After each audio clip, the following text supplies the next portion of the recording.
Welcome back to Beauty Boss Millionaire. I'm your host, Falicia Fracassi, and we're back on the topic of sales. And the objective of today's episode is really to figure out how to increase your sales in your business. If you have a brick and mortar, you might want to stay tuned. And even if it's not, a brick and mortar, there's other things that you can do if you just sit there and brainstorm little add-ons onto the package that you have online. So if you can create a product within your business to sell that has your branding on it, that's how you increase sales. Welcome back to the Beauty Boss Millionaire podcast with daily on-the-go episodes packed with testimonies and business tips to help you create financial freedom through entrepreneurship. Hosted by the owner of Fracassi Lashes and the Blow Dry Lounge, the Beauty Boss Millionaire herself, Falicia Fracassi. A lot of businesses, they struggle with sales, and I feel like a lot of times people forget the small things. If you have a brick and mortar, you need to have extra products available for quick sale add-ons. If you go into a grocery store, typically at the counter, they have all these items that you probably don't need, but because you're standing there for so long, you actually end up buying these items. Whether that's bottled water, whether it's your brand, it could be a t-shirt from your company, it could be some type of fun accessories, random knickknacks. The idea is just to give customers something to touch while they are getting ready to check out. Even at our store, we have our brand Magna Lash, the magnetic lashes. We've got water. We have eyelash growth serum.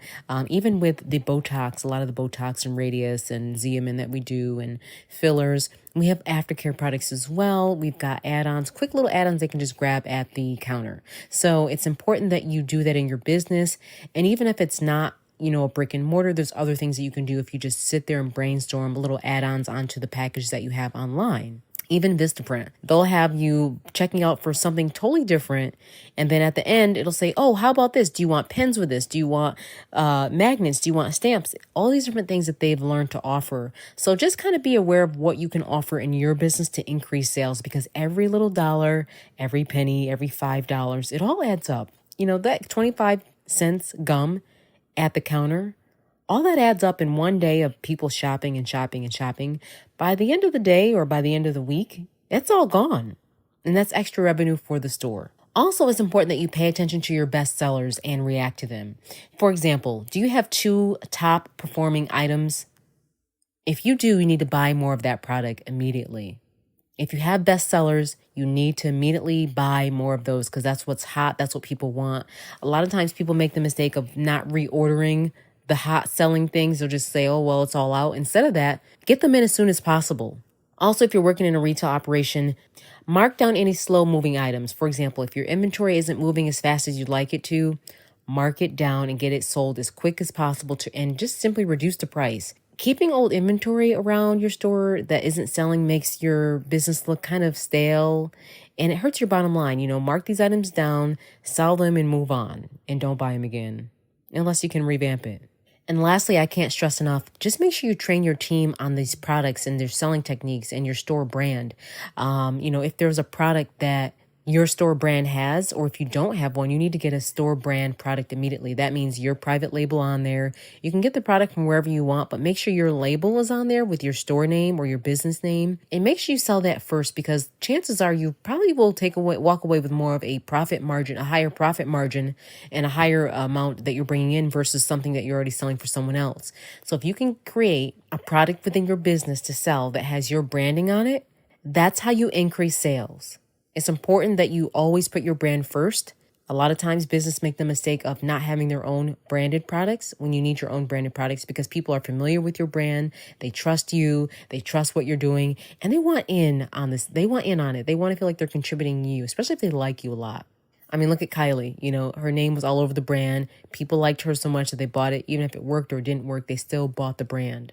So people are more likely to support someone they know or somebody they know, or whatever you're doing, they're going to support you. And make sure your team knows how to sell these brands as well in your brand. For example, real quick, I'm just going to throw this in there before we wrap up.